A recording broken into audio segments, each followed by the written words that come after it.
Okie dokie. This is Drive Chat on Joy 99.7 FM. I'm taking stock of all the messages that you're sending me.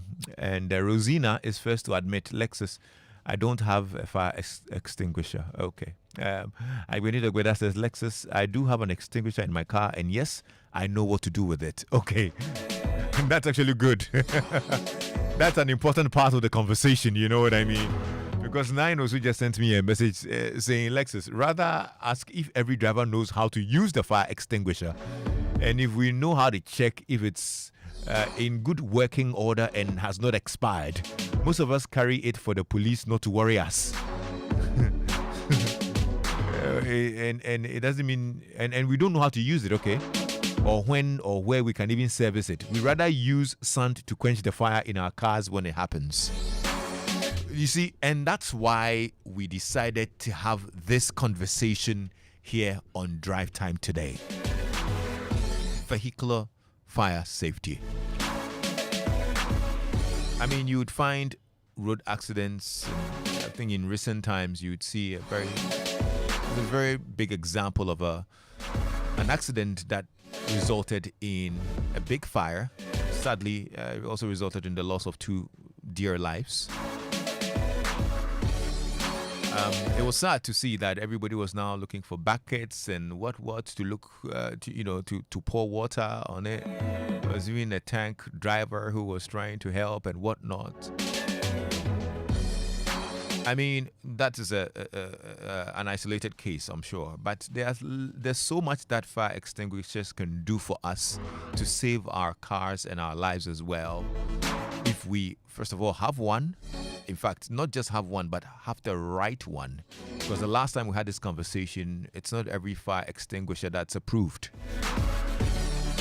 And of course, how to use it as well and how to check if it's in good condition. Our very good friend, ADO Alex Nartey, is with the Public Relations Department of the Ghana National Fire Service. And I need to say kudos to this brother of ours because, look, he's been working so hard.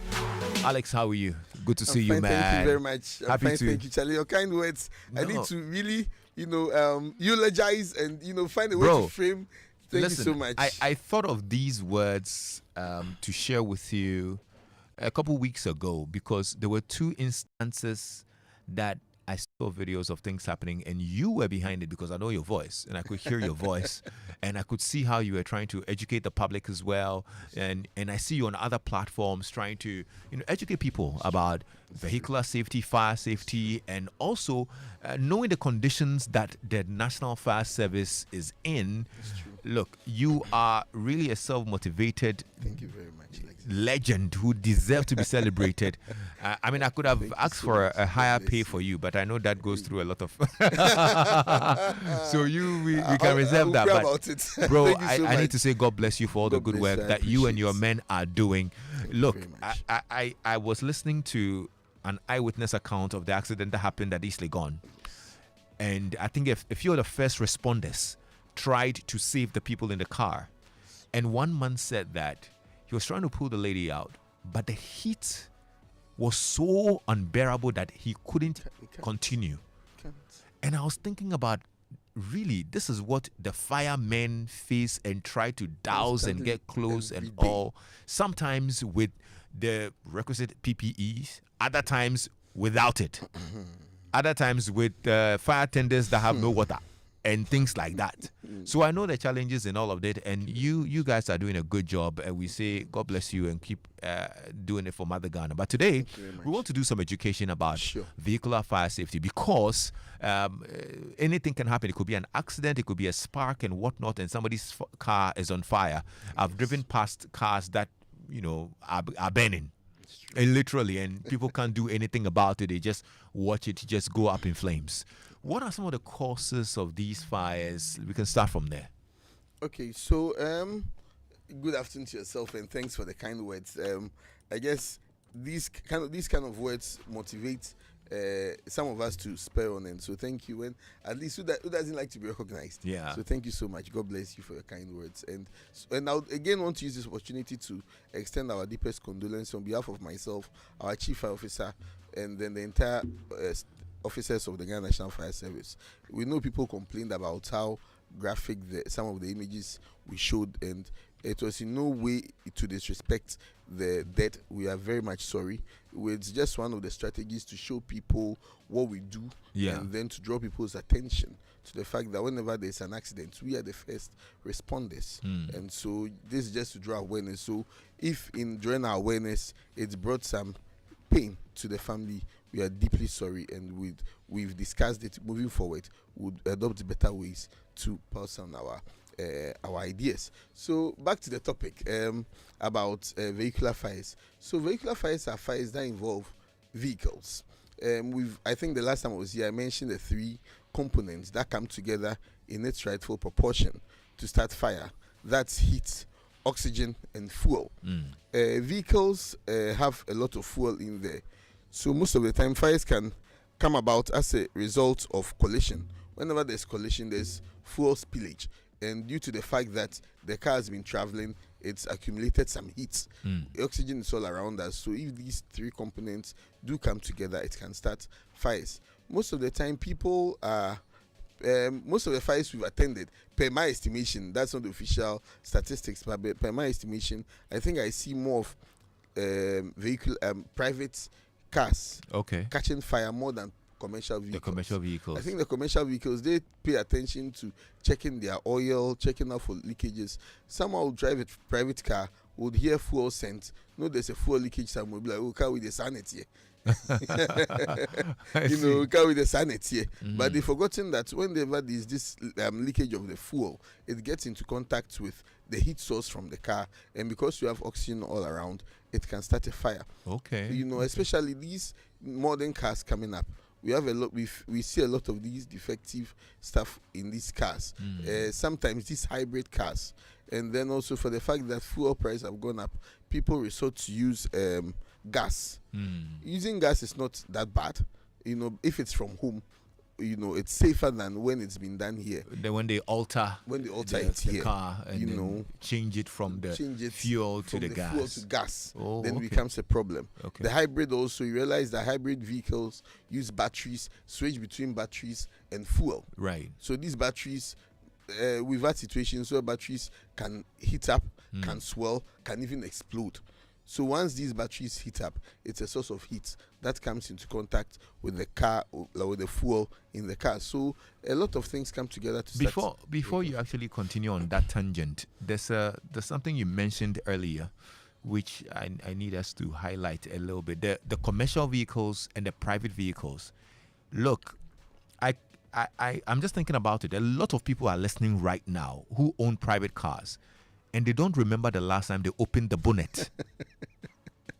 Very true. Do you know what I mean? It's very true. So, back in the day when I was much younger, my dad had this taxi, right? And every morning the routine was to open the radiator, check if the water was enough, top it up, check the oil, like the dipstick. You pull out the stick and to be check sure that you have enough oil in there. Exactly. But to be honest, and I'm guilty of this as well, because until maybe there's a fault, I hardly will open the bonnet to check anything at all. And I think a lot of people, even know. A lot of people who are listening now, somebody's listening right now is also guilty. They haven't. The ladies, do you open your bonnet to check? Well, it's not just the ladies, but I know a lot of men as well hardly ever open their bonnet to even have a look at their engine to see if there's some leakage somewhere or there's something happening, except battery ninja. So before they and the BBA bonnet. So anyway, I just thought we need to highlight it's very that true, part. because once you don't check, and if there's any leakage anywhere, and especially if you travel far or you use the car for long, this leakage can come into contact with this heat source within the car and can start a fire. Most of the time also, one thing we advise, even for both homes and in the vehicles, is proper hygiene in your vehicles. Because once you eat in the car, you are fond of leaving leftovers in your vehicle. It tends to invite roaches or rats into these vehicles, and they chew on the electrical installations, cables within the car. So once they chew, and then our beautiful roads that have so many potholes, if you fall into a pothole, it can cause two of the wires to probably come into two of the naked wires to come together. That can probably start a spark. Yes, so those are also some of the things that can easily start a fire. So if you don't maintain a good hygiene in your car, you're fond of eating in your car, it can invite roaches, and these roaches can end up chewing on them. Also, if you don't regularly check your fuse, all these cars have fuse boxes, and these fuse boxes have they take charge of the electrical installation of the car.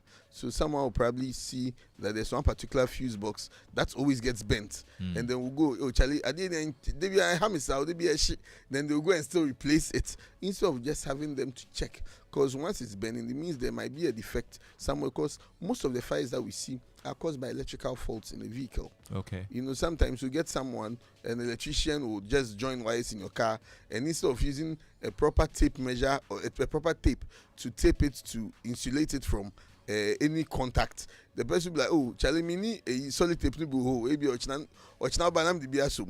but how sure are you that the car will be able to survive before the ochna? So there's a lot of things that we need to take into consideration when it comes to vehicular fires. One thing people need to know is that when a fire starts in a vehicle, within 5 minutes, the car will be totally consumed. In fire, yes. It's that fast? It's that fast. Within 5 minutes. The fire, and unfortunately, I've admitted the fact that we don't have enough fire stations or fire tenders. The unfortunate incident that happened at East Legon, for instance, we didn't have a fire tender at East Legon. The plans moved all the way from Medina. Oh, Medina Redco? Yes. Wow. To East Legon. As I speak to you, they are fighting a fire at Oyarifa. This same appliance from Medina. Earlier today, there was under fire at Santor. This same appliance from Medina moved all the way from Medina to Santor. Wow. So if you have a car and then you don't take good care of it, and then it starts, maybe we'll come and then we'll make sure that we fight the fire to just prevent it from affecting someone else. But unfortunately, your car will be bent, because I have to be realistic as possible, because unless, of course, maybe there's fire starting in front of a fire station where the fire tender is there and then. But other than that, within 5 minutes, if you're not able to use the first aid measures to protect yourself, you'd find yourself wanting. And especially with the traffic on our roads, it's hard for even the fire tenders to meander. Exactly. Because the one at Redco is just by Zungu Junction, which is like imagine literally a gridlock all using the time. It's not even easy. How much more a big fire tender? Goodness. So people need to take their fire, because people buy expensive cars. When you check the price of cars online, they are scary. And yet a fire extinguisher's price is not near that, that's scary. But yet people will buy the cars and wouldn't buy extinguishers, or wouldn't know how to use them. Also, one thing people need to know is that when the fire, most of the time, fire starts from the engine side. And sometimes also you realize that the tube connecting the fuel from the fuel tank to the engine might have a leakage. So that's one thing that occasionally or regularly you need to have your mechanic check if your fuel tank is leaking. Even if you're using a gas, always try and get a professional to service it. Check if there's any leakage around the gas that you're using. If you're using a hybrid vehicle also, get a professional to always check the batteries to be sure that the batteries are in proper working condition, so that you prevent yourself from an explosion in case this this comes. So when there's a fire that starts in the engine and you see the fire, people automatically get scared or freak out and then open their bonnets, and then they are now looking for the extinguishers. Please, when it happens, don't panic. When you see a fire in your starting from your engine compartment, as much as possible, try to stay calm. We advise people to keep fire extinguishers close to where it will be easily accessible for them to get a hold of it. If you feel your boot is easily accessible, fair enough, you can keep it there. If you feel under your seat is easily accessible, you can get to them easily. If you feel where the handbrake is that where you feel is accessible, you can keep it there. Wherever you feel is accessible, so that when you see the fire, you don't just open the bonnet so wide to start applying the fire extinguisher. You open it gently, just about a centimeter. Why is that? Because once you open it wide, you are inviting more oxygen to invade the fire. And more oxygen means that the fire would get way out of hand. Okay. So in this case, we have ways of killing fire, including starvation.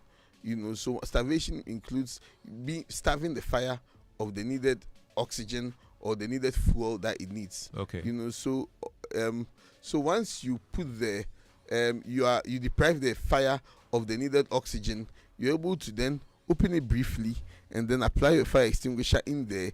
And then once you apply the fire extinguisher, then the first thing you need to do is to take off the battery terminal, because the battery terminal is a source of electricity or heat. So once you're able to take off the terminal, you've been able to cut out the supply of electricity or the supply of heat that is fueling the fire. Okay. Then once you're done, then you apply the extinguisher again just to make sure that it's out of danger. Okay, well, are you taking notes? Because this is very important. This is life-saving. Now I was talking about how, it's probably very cumbersome to keep it in the boot and rush to the boot and go open and come back and all that. Yeah, some of the cars even have a small slot in front of the passenger seat where you can fix the fire extinguisher. Yes. So that's it. But it's very good advice to keep it handy, exactly. So that wherever it's relative. So if you feel the boot is handy for you, if you feel under your seat is handy for you, because most of the time the fire starts from the engine side. Rarely do we get fires starting from the middle or within the car, but it does happen. Occasionally. That's if the fuel has leaked. The fuel pipe has probably leaked and leaking into the car. But other than that, it most of the time starts from the engine side. Right, and we need to be very cautious around this time. I mean, the temperatures are quite high lately. We're getting into the Harmattan season as well. It's going to be a bit dry. Look, you need to be very cautious out there. So there you go. Now let's talk about the fire extinguishers as well. I think one of the things that you've mentioned before in the past is the fact that it's not all the extinguishers out there that are approved. Yes. Okay, so let me quickly chip this in. I think I mentioned it last time, and then I'll repeat it again. That please, when you're using your extinguishers, or you have the extinguishers in the car, and the police inspect your extinguisher, you can let them inspect it, but never allow the police officer to engage or to press the extinguisher. Never allow it, because most of the extinguishers we have in the vehicles are dry powder extinguishers. There are ways of checking if the extinguisher functions rather than operationalizing it or pressing it, because it uses air pressure. Once you press it, the air pressure is out. So if you let a policeman press it, you would see that, it's working. You go. If there's any emergency, when you use it, it won't work. Okay. Because the air pressure has been brought out and that's rendered it useless. So please, if the policeman stops you to check your extinguisher, there are ways to check the pressure, and that's it. But never allow him to. If he engages it, tell him to pay for it. That's all. Because that is not what he's supposed to do.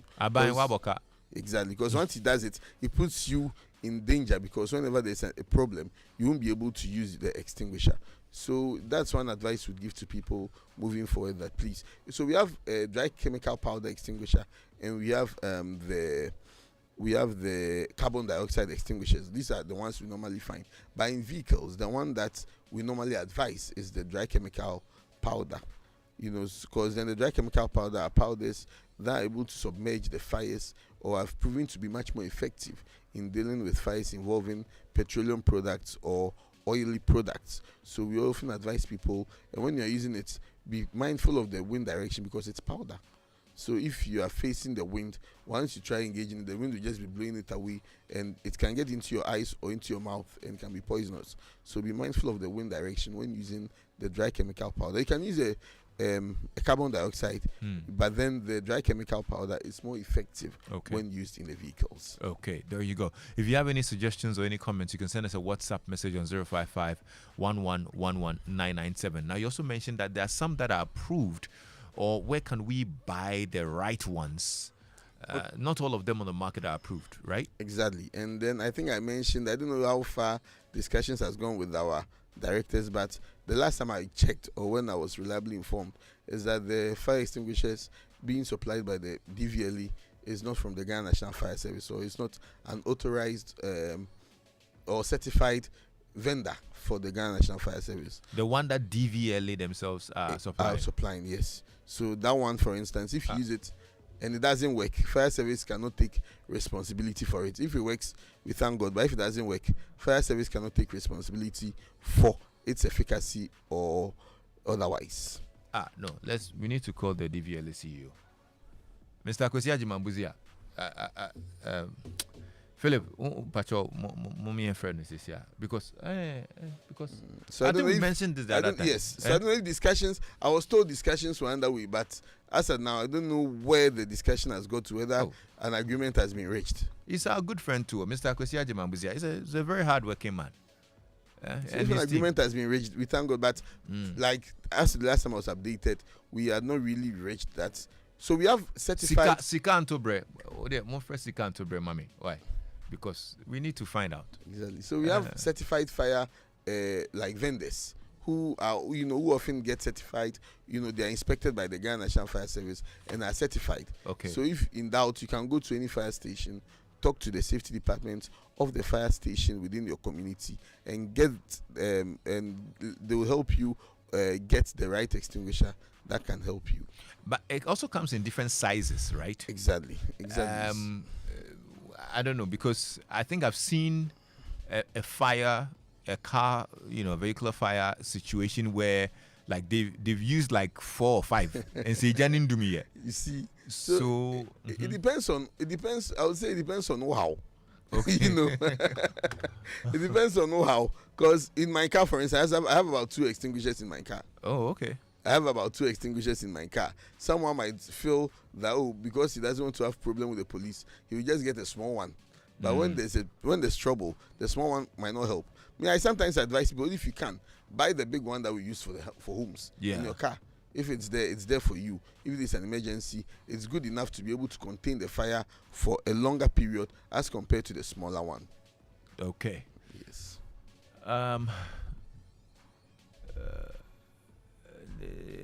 Jingo the man says, please ask for me, is it true that when fire starts in the car, all the doors, including the bonnet locks? So it depends on the type of car you're using. It depends, but I doubt, because I know cars, being done nowadays are being done taking into consideration fire protection. So I don't think the manufacturers would want to turn into a prisoner whenever there's danger. Yeah. So I strongly doubt that point. Yeah. I strongly doubt that point. Okay, I think earlier we were having a conversation off, and you were talking about how sometimes the fire also catches onto the bitumen on the road. Yes. Tell me about that. Okay, so recently we had a similar fire like that at Israel, where a viral video went around where personally I was in a confrontation with people because they said we came late and they had fought the fire and they had used water to fight the fire, so we should go away. And I told them that, look, we'll go. If anyone exposes the bitumen to any source of fire, it will start a fire. And bitumen is made, it's made of oil. So with such fires, you can't just pour water on it. Maybe if you are home, the remedy you can probably do is to get some washing powder to use it. That one will trap the air from getting into the fire. So when I would advise contractors that wherever they are probably making constructing roads and they're using these bitumen, they should be mindful of where they store the bitumen that they'll be using for the road construction. Okay. Do well to store them away from where people reside, so that if there should be any leakage from this bitumen and it spreads, it doesn't spread to an adjoining house, because once it's exposed to any heat, it will trace and traces straight to, if it's a residential area, it traces straight to the house and will catch fire. So let's be mindful when we are driving, especially if you are in an area where the road has just been constructed and your car starts fire, you'll be in trouble. So let's be mindful where we use and the surroundings that we find ourselves in. Finally, maybe you might have to remind us of the emergency numbers in case of a fire. Exactly. And I would love us to try our emergency numbers to be sure, at least when to dissuade people's perceptions. Again, we'll talk about prank calls. It's a worrying situation. We had the admin of Trotro Diaries, visit our station, and within 5 minutes he got frustrated. Because when he was there, he counted over 100 calls, and there was just one fire call, and even with that, it was a prank call at Fadama. we moved an appliance from Makola all the way to Fadama, only to realize that there's no fire anywhere and the person wasn't picking this call. Oh. So it becomes a worrying situation. So as much as I'm putting the numbers out there, let's all be each other's keeper to make sure that we nip the situation of prank calls in the bud. So our emergency numbers are 192 and 112. 192, 112. But then we have a landline that if you save, personally, if someone calls me, there's a fire somewhere, or if I see a fire, this same number is what I call. 0302 772 446.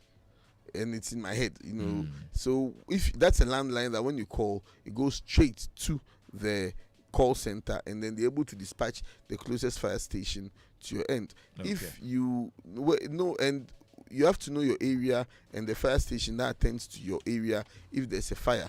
If you stay at, unfortunately, if you stay at Achimota, the nearest fire station will probably come from our headquarters at Nankwa Circle. Oh, wow. It's a very worrying situation. Yeah. If you stay at, recently when Jackie PS managers got house got bent at Trazako, the appliance moved from Adenta to Trazako. Wow. So if you stay at Trazako, if you are not able to put pressure on the assembly to set up a fire station for you, then unfortunately you have to take the numbers for Medina or Legon or Adenta's number, so that in case there's a fire, you can call on them. So 0302 772 446 is a direct line to our fire master control. When you call, they'll take your time, give them the right direction, the situation, whatever they ask, give them the answers to direct them to know the kind of fire station to dispatch to take care of your needs. ADO Alex King Nartey is with the Public Relations Department of the Ghana National Fire Service. Thank you so much, bro. Thank you. We're very grateful. Always glad to be here. Yes, and we're always grateful to you for responding to our call and coming to help share this very good information with us. Stay tuned in to Joy 99.7 FM. Now, picture this: you're lying in bed after a long day seeking comfort and relaxation, but instead you're met with a mattress that sags beneath you.